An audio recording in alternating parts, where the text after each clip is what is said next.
Happy Juneteenth 2024, everybody. This is Adriana in Long Beach, and I thought for this video that I would make a video of a Twitter thread that I did called Repeatedly. I'm renaming the video Why Black People Can't Have Nice Things, and it is going to be in the form of this slideshow presentation, and in the description, I will make the slideshow presentation link available because in the slideshow are the links to all the articles and resource material I did to talk about the different subjects that we'll go over. So let's get right into it. So how this all started was back in 2018. I did a Twitter thread, which I screenshot here, that was basically saying I was tired of people saying Black people should pull themselves up by their bootstraps and be responsible for their own economic mobility, because the people that say that seem to always forget that when Black people do that, the communities that they create that are economically separate and not necessarily dependent on the white communities, the communities where they're doing their own thing, get burnt to the ground. And my thread was called Repeatedly because it was about this topic. So for me, 622 retweets was big because I just don't have that many followers on Twitter. And with some things that are going on in society right at this second, I thought this Juneteenth would be an appropriate time to make a video out of that thread, just to go over some of the historical facts and to show that this is not in the far, far, far long ago past. This is an ongoing thing. So let's get into it. So the Tulsa Race Riot, 1921. I think now many, many Americans, anybody who it doesn't have their head in the sand, know about this, but that I'm talking about adults who follow the news. There may be many young people who are not aware. So this was a wealthy Black community that was separate in Tulsa, Oklahoma, and it was burnt to the ground by an angry white mob. What got the white mob angry? The rumor that a Black man had raped a white woman.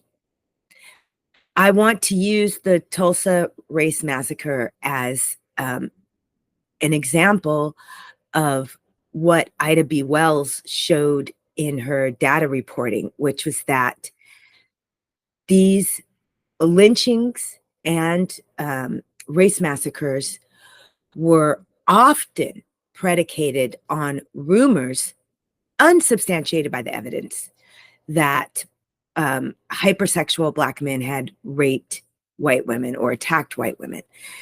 I would welcome you to look at Ida B. Wells' body of work, because what she also determined through fearless investigative reporting is that a lot of times what was being called rape was actually consensual relationships. A white woman who was with her Black boyfriend, she had to be a boyfriend, couldn't be her husband, and was like fine with it. But the townspeople, the white townspeople, were like totally not fine with it. So they would lynch that guy. She was investigating lynchings, but the same lies were the things that were used as excuses for a lot of these race massacres.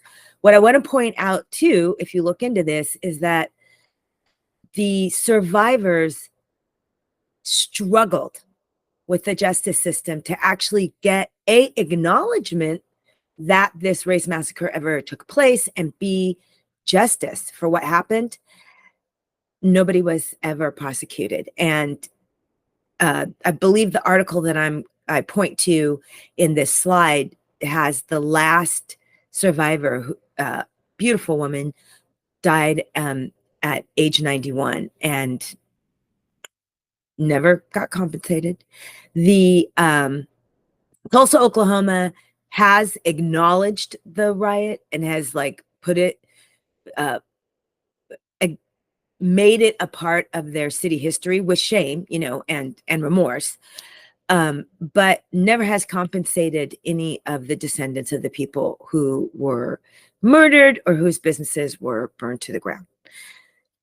So that is example number one. And in the majority of these examples, it is going to be successful Black communities that are decimated, not the ghettos, not the ones where Black people are struggling and not doing well, but the ones that show that Black people can do well on their own.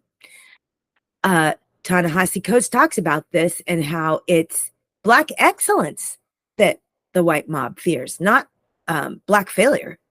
They want to paint Black people as incapable, and so and white people as superior. So when Black people show themselves to be capable, that is incredibly threatening. All right, so let's go to the next slide. Okay, the Rosewood Massacre of 1923 is particularly interesting to me because it's a situation where Rosewood was established in 1845 with a Black population and a white population. But then when the state laws changed and Jim Crow and segregation and all that, the Blacks and whites could not live together anymore. So they separated as far as their neighborhoods, but they were still all working at a pencil factory. But the pencil factory decimated the resource that is used to make pencils. They cleared the cedar forest, and the pencil factory shut down because there was no more way to make pencils. So without that big employer, all the white people left, and then Rosewood became a town of 200 Black residents plus a white family that ran the general store. A white woman was heard screaming in the white part of town. She claimed a black man had come into her home and assaulted her. There happened to be a Black man who had recently escaped a chain gang. So the white people started looking for him because an escaped convict, okay, he probably is the one that did it.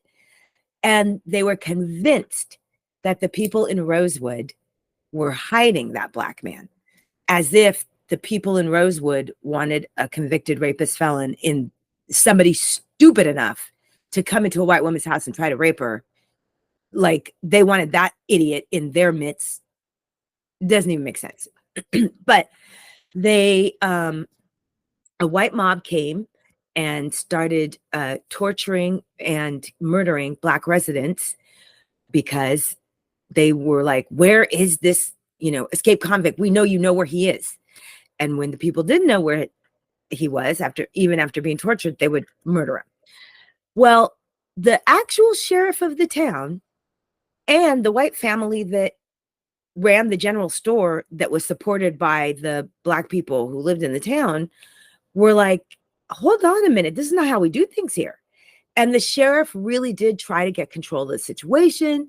He told the Black people, do not go back to your house, stay at your place of employment, which is run by a white person. And there was even a set of brothers who had a train company, and they took their train to the area to help Black women and children escape, but they wouldn't help Black men escape because they were afraid that the train would be attacked. And there were white people who sheltered Black people in their homes. But the point about this that I find most interesting is even when other white people are like, this is not the way we do things. There has to be a trial. There has to be we got to find out what happened. You can't just go indiscriminately killing our Black neighbors. The white rage and white angry mobdom doesn't even listen to other white people. They're just set on anti-Black violence.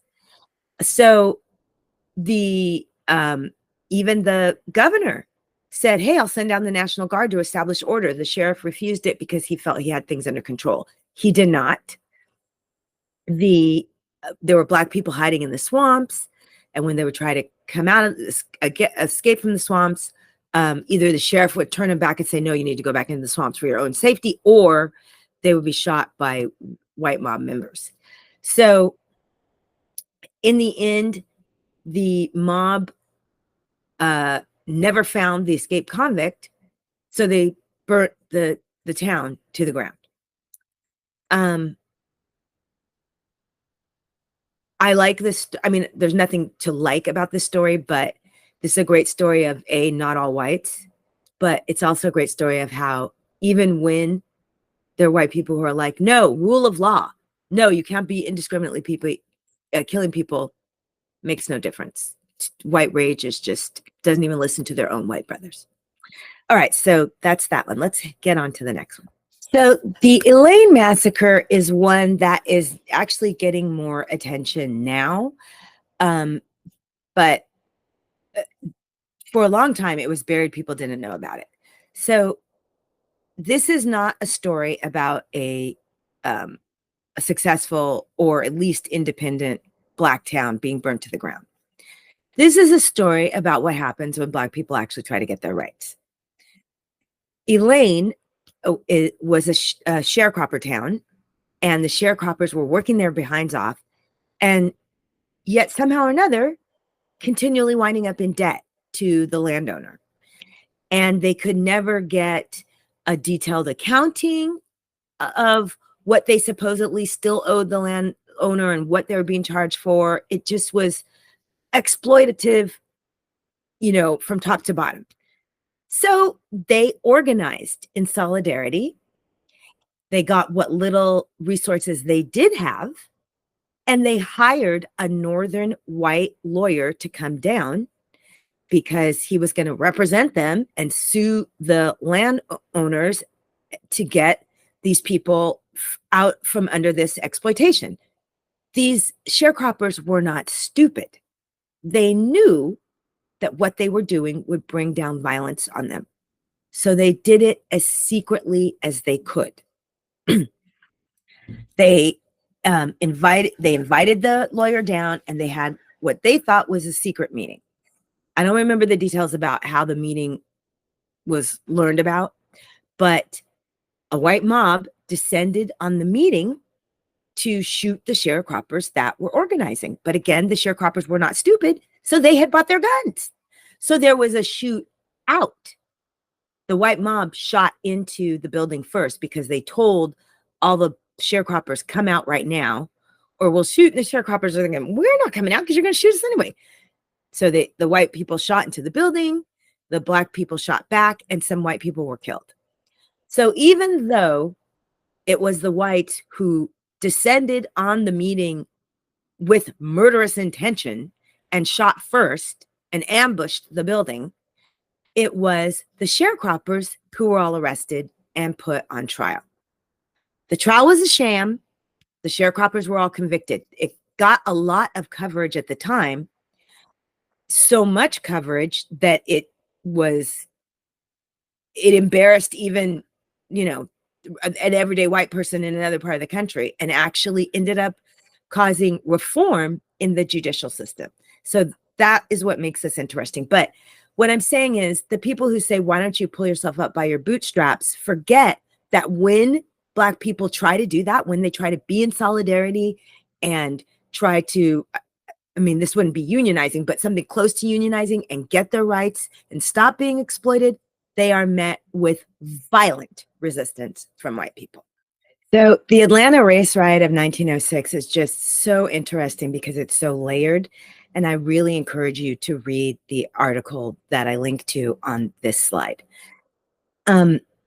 Atlanta was a growing and dynamic city in the lead up to 1906. The population growth was incredible, and this put pressure on municipal services, increased competition for jobs among white and Black people, and also established a Black upper middle class, a Black elite that was doing well, had businesses and so forth. And Black people had the right to vote because it was Reconstruction. This was exceedingly threatening to white people. So two things were happening. One, the city's growing, it's putting pressure on services. Two, with that growth, comes more economic growth, and that more economic growth also includes a growing Black elite. But the other thing that was happening was as more people are coming into the city to work, there are people who are taking advantage of that by opening saloons for men to go to after they're done with work. And saloons are rowdy. I mean, it doesn't matter who's in them. But these saloons were blamed for a rising crime rate in the city. And it was blamed on Black men in the saloons. And it was said that the saloons had posters of nude women. And I mean, everything you could say about a saloon. And this caused pressure for a temperance movement to get rid of alcohol. And, you know, that's like a whole other thing. But there was an election going on in the city. And the two candidates both were saying the same thing. Blacks are too rowdy at the saloons, and the Blacks who are doing well for themselves are a threat to the social order. Like, this was said out loud, not let those niggas do what they want as long as they're not in our business. But the fact that they are being successful is a threat to our social order.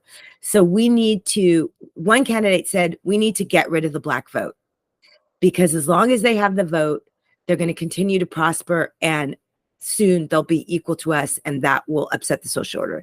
The other one said, we don't need to get rid of the Black vote. That's going to put the feds in our business, which we don't need.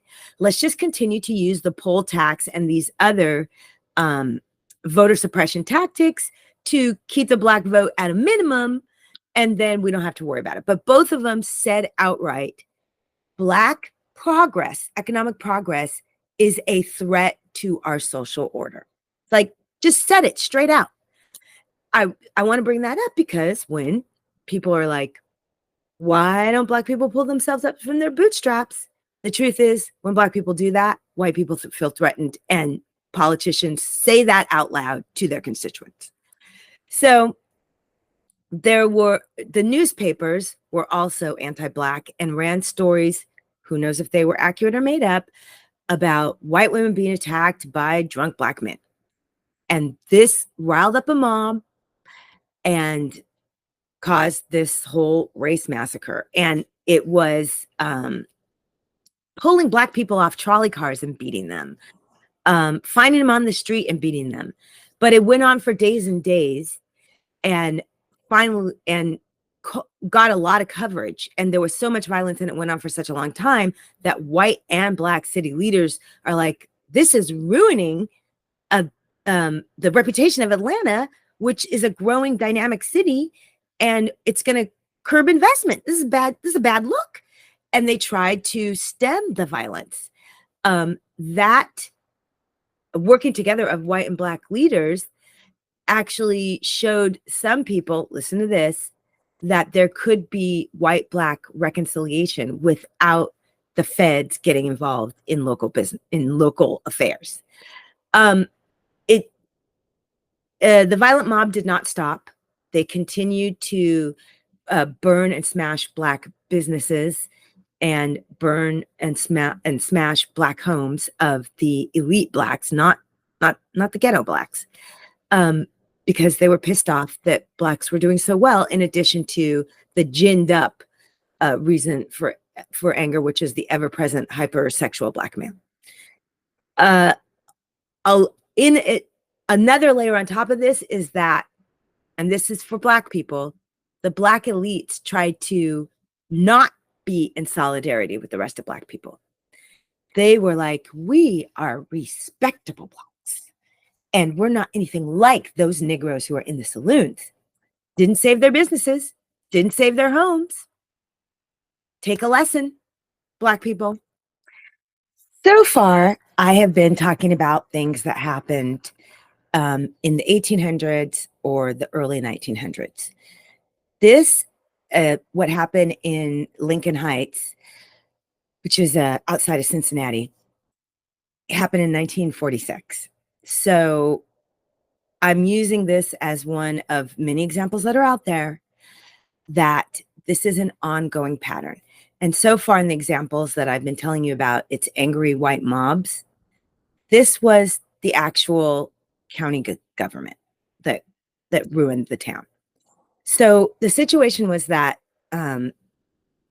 African Americans were fleeing the South in the Great Migration, warmth of other suns, all that, to Cincinnati. But because of redlining, they really couldn't buy homes in Cincinnati. So when developers started opening up lots on unincorporated parts of the area, Blacks saw that as a way to home ownership. So they started purchasing homes in an area that was then named Lincoln Heights. There were factories and businesses in the area already that were the main employers of the region. So African Americans could not get the county to provide them with services, couldn't get a sewage system that worked. Men would come home from working in these factories and find sewage running in the street. Couldn't get streetlights, couldn't get, just services that a municipality is supposed to provide. So they came together and they said, let's apply to incorporate as the city of Lincoln Heights, because in the region that's recognized as Lincoln Heights, there's 2 factories, there's this business, there's that business. That's a tax base. And we can use that tax money to bring services to ourselves.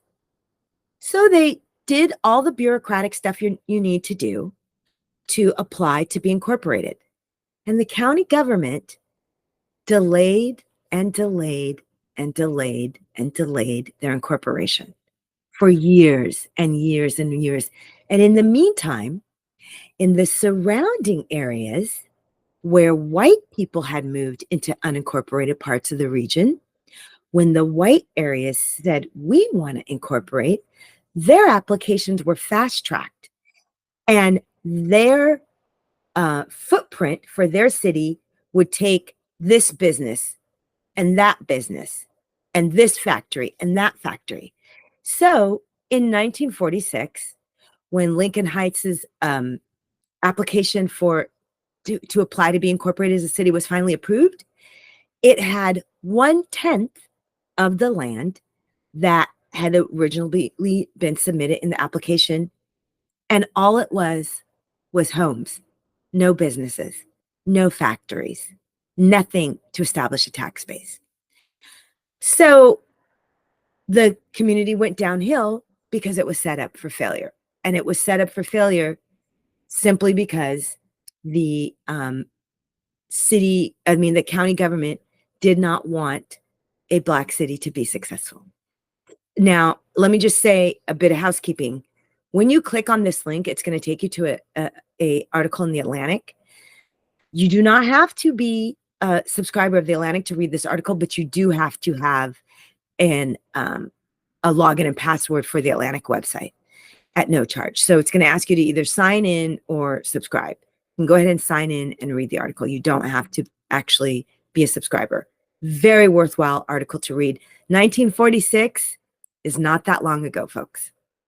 So the stories of Hayti community in Durham, North Carolina, and Jackson Ward in Richmond, Virginia are especially interesting because these were incredibly successful Black communities, and mechanisms of the state were used to destroy them.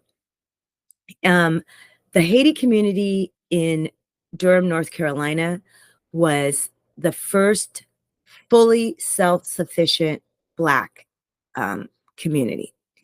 They had a hotel, library, hospital, and over 200 businesses. It was but it was built up by 2 brothers who formed a life insurance company, which ended up being the biggest Black business of its day. And they had so much money that they developed a land trust and built homes for Black people. So that was the story of that town, and they were doing just fine. Jackson Ward in Richmond, Virginia was so wealthy, it was called the birthplace of Black capitalism. They had all these businesses and were thriving. Again, these were self-sufficient towns that were not asking for anything from white people. Both the towns started to go downhill after a freeway was run through the middle of the town, and much of the land was snatched by eminent domain, and the amount of money that the property owners were given when the eminent domain snatched their land was not equal, was undervalued, was not equal to the value of what their businesses or homes or land was actually worth. So here are these Black communities doing exactly what white people say Black communities should do. Pull yourself up by your bootstraps. You know, become economically self-sufficient. Quit depending on the state. Did all that. And where does the state or county decide that a freeway needs to go through for urban renewal to pump up the economics of the surrounding region of whites? Right through the Black town that's doing so well. There are two links on this slide. One to the Hayti community. No, actually, that's not true. It's one article that tells the story of both. And I really think you should read it. So the story of Senca Village is actually a pretty well-known story. Senca Village was now where Central Park sits. And the Blacks that lived there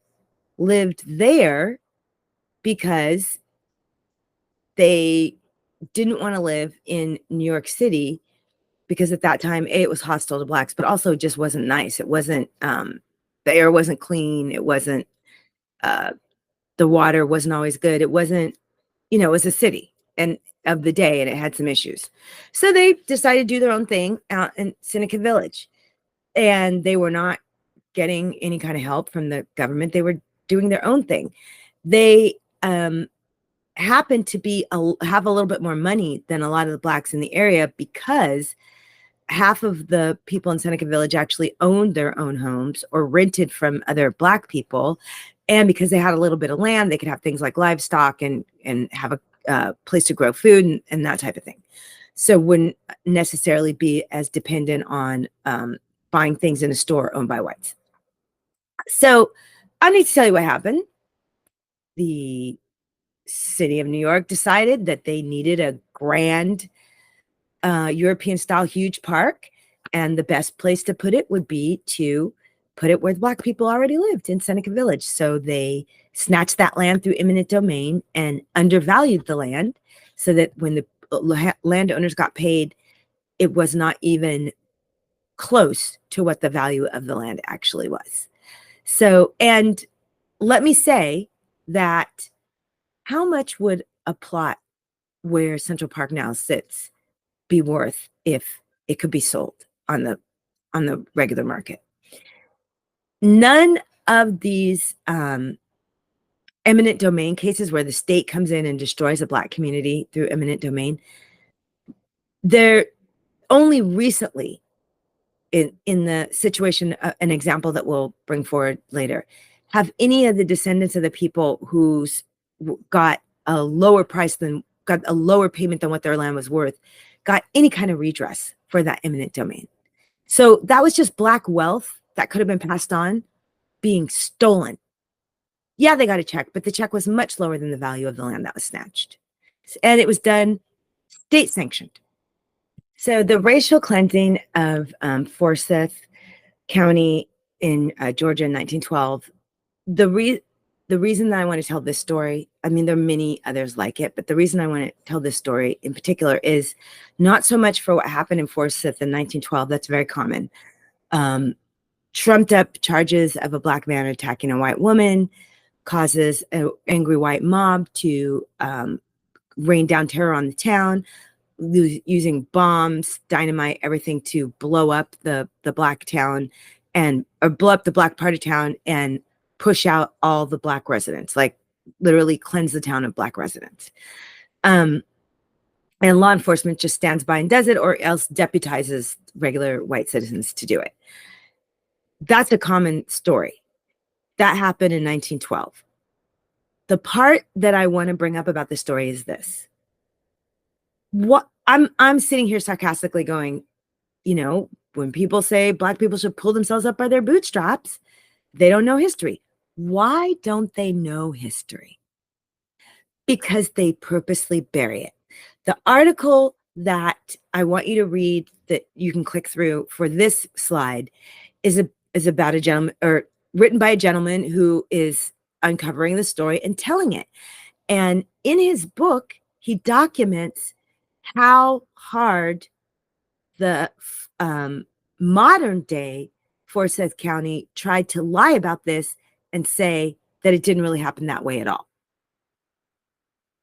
Does that sound familiar? Ron DeSantis, I'm looking right at you, right? They want to say that Blacks are not capable of pulling themselves up by their bootstraps. They ask that question sarcastically. Then when you have examples of when Black people did successfully build their own communities and the reaction from whites was to literally burn those communities to the ground, they bury that. They wipe it. They erase it so that they can continually put forth the white supremacist lie that Blacks aren't capable of doing their own thing, rather than that anti-Black white violence actually purposely thwarts Black people from having their own come up. They want to wipe it off the map of history so that people don't know that part, which is why it's so important for Black parents to have a library in their home with Black-centered books that tell all kinds of stories about the Black experience, because you cannot depend on the regular school system to do that for you, especially in these hostile states. But even in like, I'm in California, I don't consider it to be necessarily that hostile. I mean, there's Orange County, there's San Diego County, there's Central California, true. But even there, schools are focusing on STEM, and which I don't blame them. But what I'm saying is, it's Black parents have to take responsibility for educating their children about Black history. They cannot depend on the school system to do that. All right, so don't let that be wiped. Let your kids know what's going on.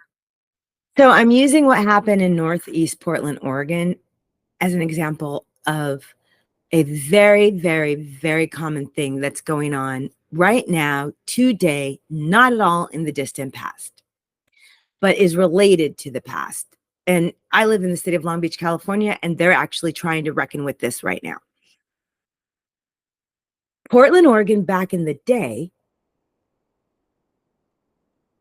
through the force of law, said that Blacks couldn't live in certain areas. So Blacks went to where they could live, which is Northeast Portland. And then, even though Blacks were paying taxes on their property there, Northeast never saw any of the benefits of that tax money. It was never got the resources. So it was purposely under-resourced. The schools were not kept up. The roads were not kept, just all the things that a municipality is supposed to do.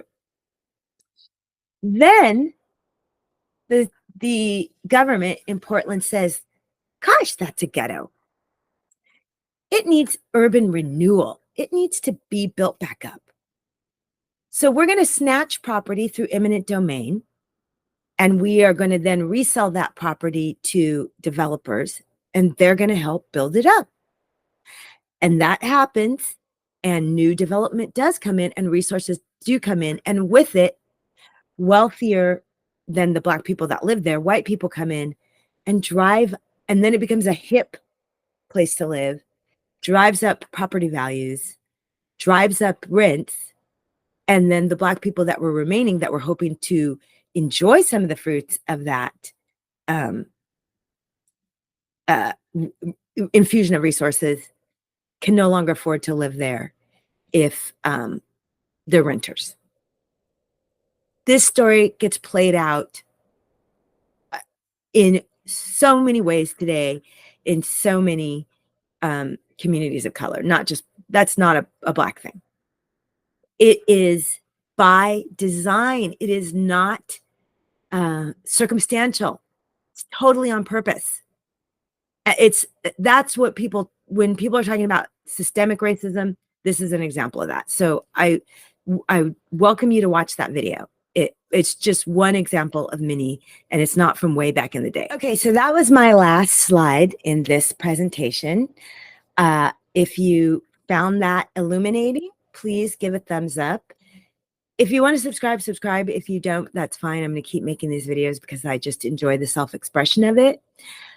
I am going to be on the lookout because I am going to do another video about Hello Alice and the Fearless Fund and what happens when Black people try to uplift other Black people in building economic wealth, and how that angers whites and causes them to push back. So I was going to put that a Fearless Fund slide in this presentation, but I really thought it needed its own conversation. So thank you so much for watching, and please share this video if you found it illuminating. And again, happy Juneteenth.